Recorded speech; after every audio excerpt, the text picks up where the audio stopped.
Today I'll be talking about my experience of taking Kesimpta. Hello, everyone, and welcome back to Brittany Talks, the place where we talk about anything and everything. When I started Kesimpta, I had to inject once a week for 3 weeks straight. After that, only once a month. The nurse warned me that the first night is probably gonna be the worst one, and she said from the second injection on, in the second week, I shouldn't be experiencing flu-like symptoms anymore. Which was correct because I didn't.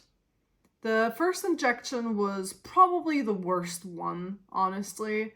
It was pretty bad. With the first injection, I was alone at home, and I took it around, I would say 1 o'clock in the afternoon at the hospital, obviously, because they had to show me how to inject myself.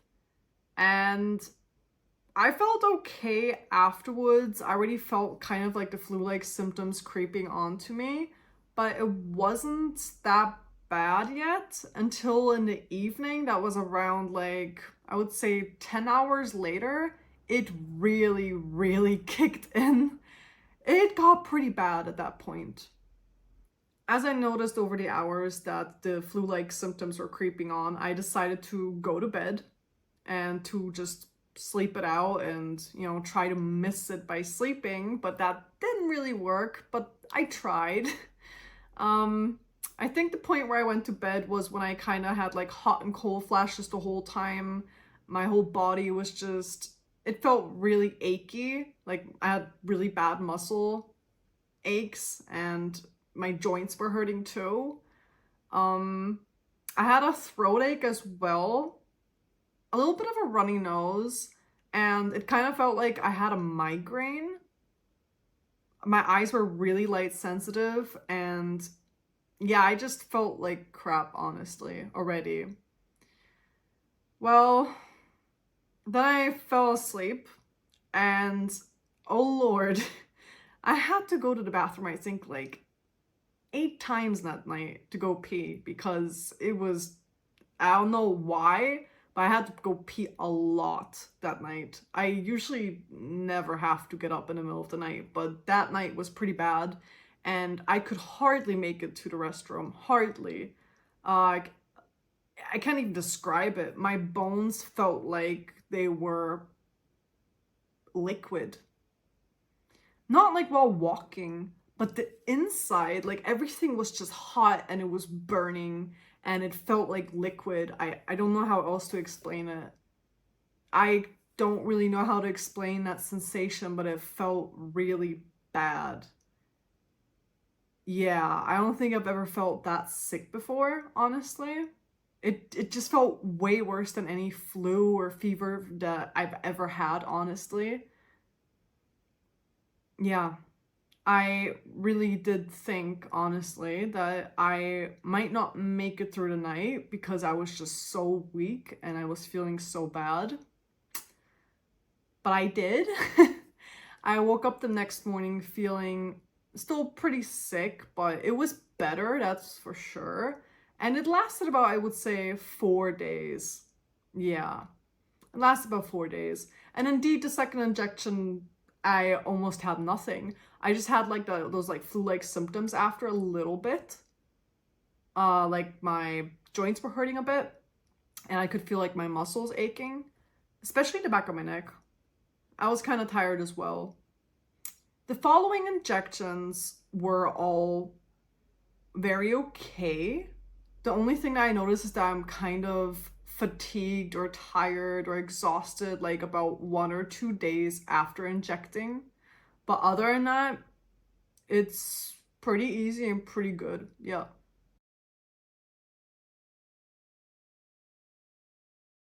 Here are some things that I did wrong while using Kesimpta that I would like to share so that you don't make the same mistake.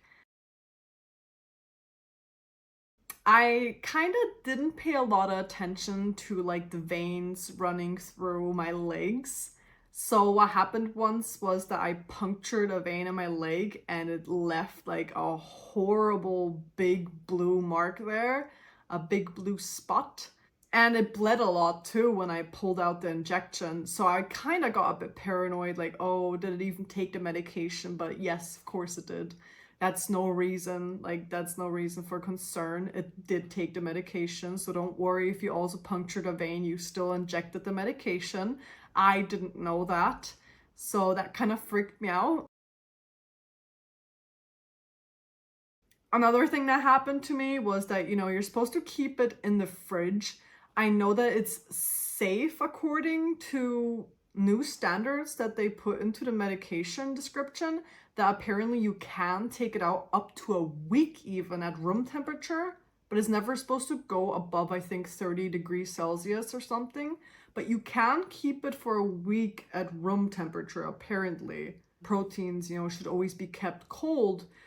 Well, my fridge stopped cooling and I didn't notice for a month.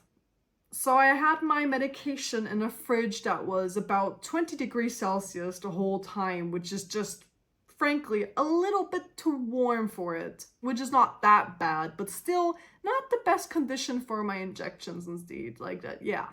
Either you have like a backup plan or something in case your refrigerator could die or whatever. But yeah, you should have a backup plan. Or let's just say you lose your electricity. That can happen in some states, for instance. We thank God never had that happen, but it could. And then that's very unfortunate. So you might want to create a little backup plan there. Now to the side effects that I've noticed. Well,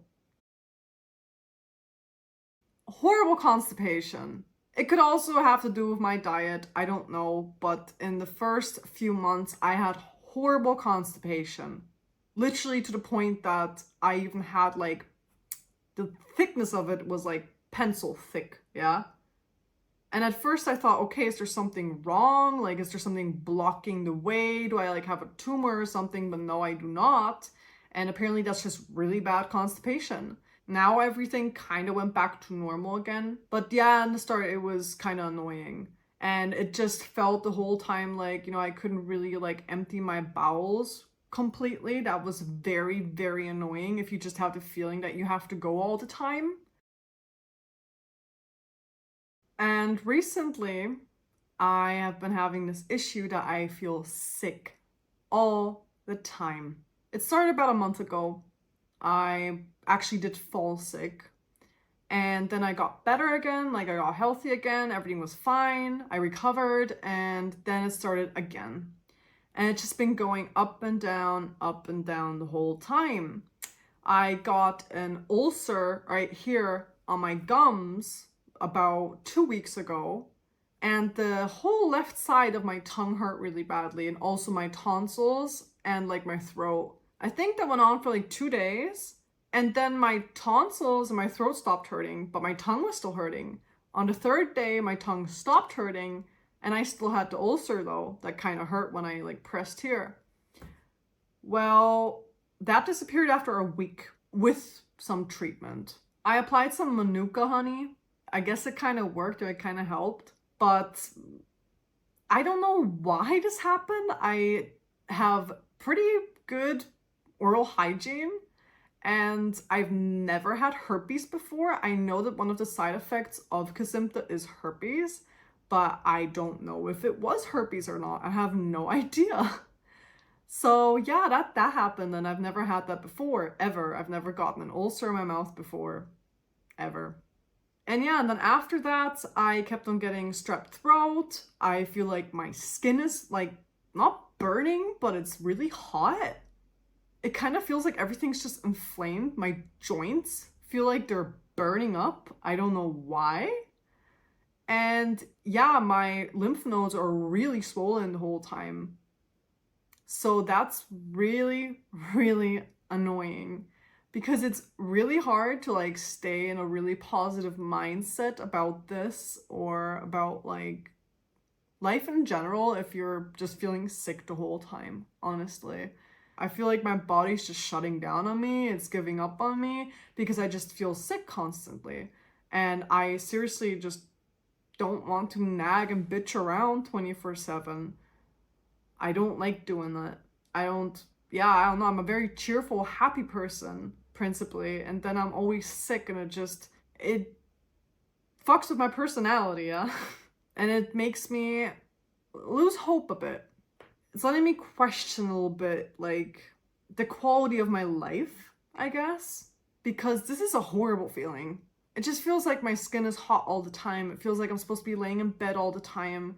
It feels like I'm supposed to be resting more, even though I rest a lot, you know? So it's not a good feeling, that's for sure. And I don't know, it just feels like I'm not where I'm supposed to be at 24, really. This is supposed to be like the prime years of my life, and here I am, and I feel like I am, I don't know, 98, and I'm at the doorstep of heaven, just, I don't know, waiting for the last 2 weeks of my life to pass by in agony.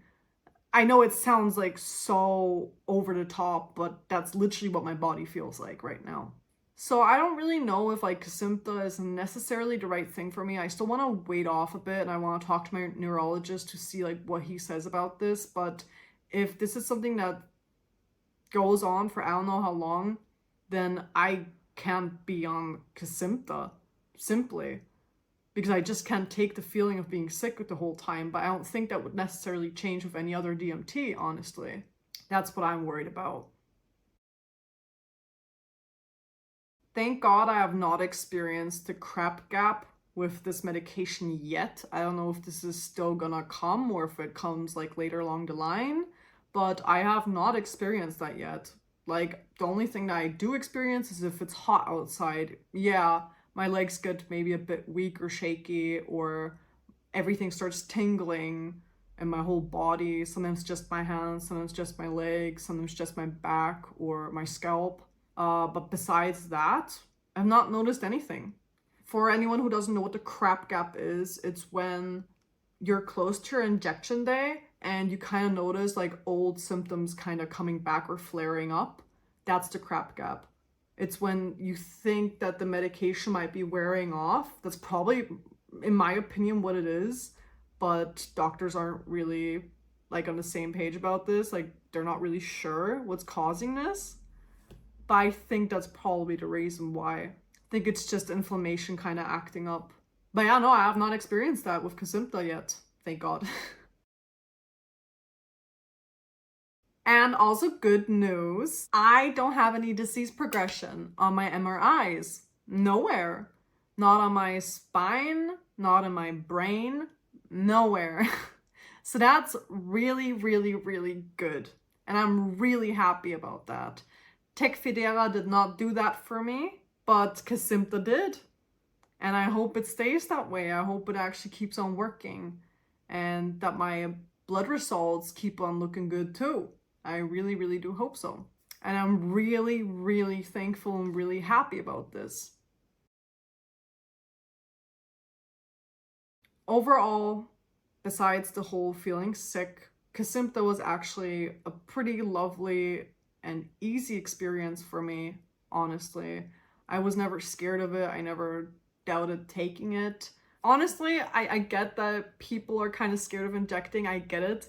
There is that little tiny leap you need to take every single time, but honestly, I just look for that spot on my leg that doesn't have a vein. And I just put my injection down, close my eyes, and I press it down, and it's over and done with. Sometimes I don't even feel it. And if I do, it's seriously not that bad.